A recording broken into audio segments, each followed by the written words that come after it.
4 տարվա ընթացքում այդ ձեր ասած երկու դաշինքները միասին անգամ մի Արդեն վատ է հնչում միասին, որտեղ միասին չեն եղել իրանք երբեք։ Չէ, երկուսի հետ ինչ որ հարցեր շուրջ միասնաբար հանդես են եկել, չէ՞ քննարկել են, քվեարկել են։ Այդ մարդիկ անգամ մի հասարակ նախագիծ չեն կարողացել անցկացնել, որ մնաց Նիկոլ Փաշինյանին անվստահություն հայտնելու նախագիծ իր կյանքի Ինչ անեն։ Մի Էդգար Ղազարյանը քիչ առաջ ասեց, մի падգամավորի, ընդամենը մեկ падգամավորի ստորագրությունը հերիք է, որպեսզի այդ գործընթացը, այսպես ասած, պուսկա տանք։ Հիմա այդ մեկ падգամավորի վերջացնեմ բայջան, իհարկե արդյունքի համար ենք աշխատում։ Մենք հո բան չենք անարդյունք։ Ձեր խոսքից ճիշտ եմ ենթադրում, որ падգամավորի պուսկ են տվել, արդյունք չի եղել Դե ինչ ասեմ։ Չեն կարողացել անցկացնել, հիմա ո՞նց են անցկացնել։ Բազմաթիվ էլ եղել է, որ պուսկ են տվել, եղել է արդյունք։ Ձեր խոսքից ճիշտ եմ հասկանում, որ դուք կասկած ունեք կամ թերահավատություն ունեք, որ ընդդիմադիր բոլոր ուժերը կամ բոլոր падգամավորները այս գործընթացը իրականացնելու պատրաստակամություն չունեն եւ պարոն Մալյան դուք ասացիք երկու հոգի են դեմ Նիկոլ Փաշինյանն ու Ռոբերտ Քոչարյանը Ռոբերտ Քոչարյանի մասով տեղեկատվությունը կխնդրեի ըստակեսնեիք ինչպես եք էլի պնդում որ դեմ է որովհետեւ ֆրակցիան ամեն դեպքում Ռոբերտ Քոչարյանի մասով խնդրում եմ պարոն Էդգար Ղազարյանի այդ հարցը տվեք Էդգար Ղազարյանը հանդիպել է Ռոբերտ Քոչարյանին այս գործընթացը տապալվելու բարակային որոնք են լինելու ձեր հաջորդ քայլերը Բայց ինչի պետք է տապալվի ես տապալման մասին բացարձակ չեմ մտածում կարա տապալվի եթե լինի տոտալ սաբոտաժ Այս գործընթացը Զարուհի ջան, ինչպես ցանկացած գործընթաց, որը ես սկսել եմ, ես հստակ քայլ առ քայլ պատկերացնում եմ, այս քայլից հետո ինչ արել, այս քայլից հետո ինչ արել, Ինձ ընդդիմադիր падգամավորները մինչև հիմա ասում են, հավաքի բեր ժողովրդին, մեզանից այդ ժողովրդով խնդրի, որ մենք սկսենք impeachment, մենք կսկսենք։ Ուրեմն այս առումով այդ խոսույթը Նիկոլ Փաշինյանի ու ընդդիմադիրների լրիվ նույնական է։ Նիկոլ Փաշինյանն ասում է հենց ժողովուրդը իմ հրաժարականը պահանջի, ես հրաժարական կտամ։ Այսինքն թե այստեղ Նիկոլ Փաշինյանի պարագայում, թե այնտեղ ընդդիմադիրների պարագայում անհայտ է այդ ժողովուրդը, այդ ժողովրդի քանակը, որ պետք է նաև փողոցային ճնշում լինի։ Այո, ոչ թե նույնն եմ ասում, պարտադիր է impeachment-ը առանց փողոցային ակտիվ համազգային գեներացված փողոցի 0 է, ոչ մի արդյունքի չի բերելու։ Փողոցային գործընթացը առանց impeachment-ի վերջաբանի նույնպես 0 է, դա էլ ես վերջի 7 տարվա մեջ անընդհատ համոզվել ենք։ Որ օրենսդիրներին Բնականաբար պետք է լինի process, որպեսզի այդ մարդկանց, այսինքն օրինակ ձեզ, երբ որ ես կոչ անեմ, ասեմ եկեք դուս եկեք փողոց, ես ձեզ բացատրեմ, թե ձեզ ինչ համար եմ կանչում փողոց։ Չի ստացվում կարծես։ Փողոցում կրկն նոր ասեցի, այդ ուշադիր չեք երևի։ Փողոցում չի ստացվում, որովհետև այդ փողոցի ծերում վերջում գոյություն չունի որևիցե մի հանգուցալուծում, որով Նիկոլ Փաշինյանը պետք է հեռանա։ Փողոցը փողոցի համար ուղակի դուրս գանք զբոսանքի, բնականաբար Նիկոլ Փաշինյանը դեպրեսիայի մեջ չի գնելու հրաժարական տալ։ Մալյան, այսինքն հենց ներսում սկսեն գործընթացը։ Միակ գործընթացն է, որը ուղիղ կախվածություն չունի Նիկոլ Փաշինյանի կամ արտահայտությունից։ Այսինքն թե ընտրությունները կազմակերպում է եւ իրականացնում է Նիկոլ Փաշինյանը, հրաժարականի պահանջի պատասխանատուն ու պատասխան տվողը Նիկոլ Փաշինյանն է, հրաժարական տվող կամ չտվողը։ Մյուս բոլոր գործընթացները ուղիղ կապված են Նիկոլ Փաշինյանի ժամանակ ինչի impeachment-ի գործընթաց չեն նախաձեռնել, հարցը բարձր դուք համար։ Չէ, ինձ համար անկեղծ ասած։ Այսինքն հենց ներսում սկսեն այդ գործընթացը, այսինքն դուք սկսեք ներսում կարող են սկսել, հենց ներսում չէ։ Չէ, նկատի ունեմ, որ ներսում падգամավորն է սկսեն արդեն անվստահության գործընթացը, դուք դա պատկերացնում եք զուգորդել նաև դրսում փողոցային ակցիա։ Այո, հենց մեր падգամավորները սկսեն impeachment-ի, ինչ որ մեկը падգամավորի սկսի impeachment-ի գործընթաց, բնականաբար միանգամից պետք է կենտրոնանալ փողոցի պայքար կազմակերպելու վրա, գեներացնելու վրա։ Այն մարդիկ, ովքեր մեկ տարի առաջ դուրս էին եկել փողոց Սրբազան պայքարի շրջանակներում, այդ մարդիկ չեն մահացել Փառք Աստծո, չեն արտագաղթել, նիկոլական չեն դարձել։ Այսինքն օրինակ փողոց դուրս գալ չեն։ Ինչի համար են հոգնել, որովհետև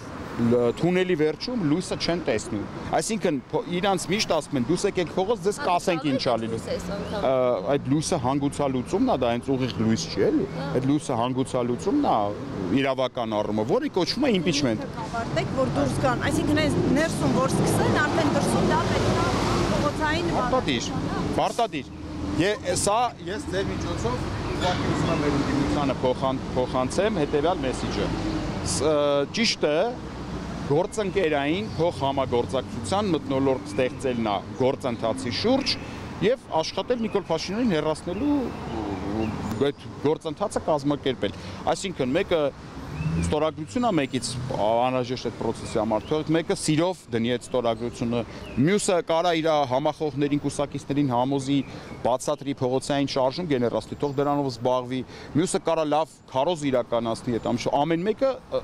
մենք հիմա պարզ այս գործընթացով այջան կտեսնենք ովքեր են իրոք ուզում Նիկոլ Փաշինյանը գնա, ովքեր չէ։ Ասան Սրբազան շարժման ժամանակ, պարոն Մայլյան, հիշում եմ այդ թեման նորից արտարծվեց, այդ impeachment-ի ու ասացին, որ իբր Իշխան Զաքարին չեն կարողանում գտնել, հետո ինձ տեղեկություն ասա, որ Իշխան Զաքարին իրականում կորած չէր, գտնված էր եւ ասել է բերեք թուղթը դրեք, ես ստորագրեմ։ Ինչ եղավ։ Ով չի բերել, ինչի չի բերել, եղել է թե բանը նրանումն է, որ այդ թուղթը չի եղել երբեք։ ասել առաջինը ես կստորագրեմ։ Հարգելիներս, հարգելի հանրություն, շատ լավ հարց բարձրացեց Վահեն։ Հարգելի ժողովուրդ, ձեզ 7 տարի շարունակ ու վերջի 3 տարին հաստատ impeachment-ի մասով խաբել են։ Երբեք impeachment-ի թուղթ չի եղել, երբեք Հայաստանում impeachment-ի գործընթաց ոչ մեկ չի նախաձեռնել։ Ամեն անգամ, երբ որ ձեզ հայտարարել են, որ հեսա impeachment-ի գործընթաց ենք սկսում, էս ենք անում, դա եղել է լկտի եւ անամոթ սուտ։ Հայաստանի Հանրապետությունում երբեք impeachment-ի գործընթաց որևէ падգամավոր չի սկսել։ Եղել են այդ դրա խոստումներ, դրա մասի շահարկումներ։ Մենք դիմադիր խմբակցությունների կողմից impeachment-ա նման ինչ-որ անվստահությանա, կոչա, հայտարարությանային ինչ-որ բաներ։ Չգիտեմ, խնդրում եմ իր հետ հարցը լուծեք։ Ես այդ ժամանակ նույնիսկ ազատության մեջ չեմ եղել, բանտում եմ եղել, չգիտեմ։ Այդ հարցի պատասխանը ինքը ինձ թվում է կարող է։ Իդեպ նաև Բագրատ Սրբազանի հետ հանդիպելու նախաձեռնություն ենք ցուցաբերելու։ Պարոն Մալյան, մտավախություն չկա, որ այս մեկնարկող գործընթացը հնարավոր է հակառակ էֆեկտը տա այն առումով, որ Նիկոլ Փաշինյանի ռեյտինգի բարձրացման վրա կարող է ազդել եւ արտահերթ կամ հերթական ընտրությունների ժամանակ իրեն ավելի շատ ձայն կարող են տան, քան օրինակ առաջիկա շաբաթօրը, քանի որ իրենք բազմաթիվ անգամներ նշել են, որ այս ընդդիմությունը իրենց նվեր է եւ քանի այս ընդդիմությունը կա, այս ընդդիմադիր դաշտը առաջնորդողները կան, իրենք շարունակելու են մնալ իշխանության։ Ձեր հարցի մեջ երկու իրար հակասող բաներ կա, այսինքն կա ընդդիմություն, որը Նիկոլ Փաշինյանը համարում է նվեր, իր գործունեության համար է, չէ՞ համարում նվեր, ոչ թե դեմքերի, հա, այս կողմից։ Կա ընդդիմություն, որը Նիկոլ Փաշինյանը համարում է իրան նվեր, ինչ որ առումով կներեք, բայց այդ մասով շատ դեպքերում պետք է համաձայնվեմ դրա հետ։ Եվ ամբողջ քաղաքական գործընթացները մենք ինչ թողենք այդ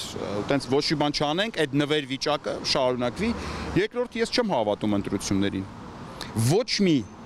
հիմք չունեմ ընտրությանը հավատալու։ Ասեք մի հատ հիմքի ինձ հենց հիմա, որով ես հիմնավորվեմ, ասեմ, ճիշտ է, ընտրություններով հնարավոր է փոխել, խնդրեմ, ասեք մի հատ հիմք ինձ։ Ինչ որտեղ այդ լավատեսությունը։ Ժողովուրդը վերջնականապես հիասթափել է, հիմա վերջապես ընտրությունների տարբերակը ինչ ենք մենք քննարկում։ Եվ ձայն չտա։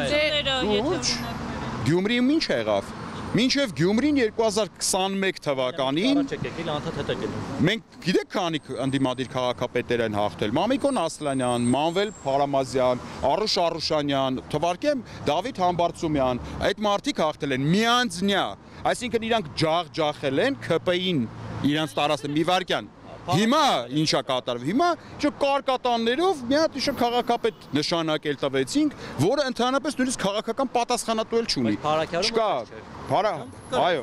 այս տեմպերով, այս համայնքներում միտեղ կրելով, միտեղ կրվելով առաջ ավելի շատ ենք կրում ընդ որում, հիմա ավելի քիչ։ Հա, այս տեմպերով տենց 200-300 տարի հետո տենց կազատագրենք, որտեղ միտեղ մենք ենք հաղթում, հաջորդ ընտրություններին Նիկոլեն կարող է հաղթեն եւ այլն։ Նիկոլ Փաշինյանը իր իշխանությունը պահելու համար պատրաստ է ամեն ինչի է պատրաստ։ Ընտրական ամբողջ ցիկլը իր ազդեցության ներքո է գտնվում։ Սկսած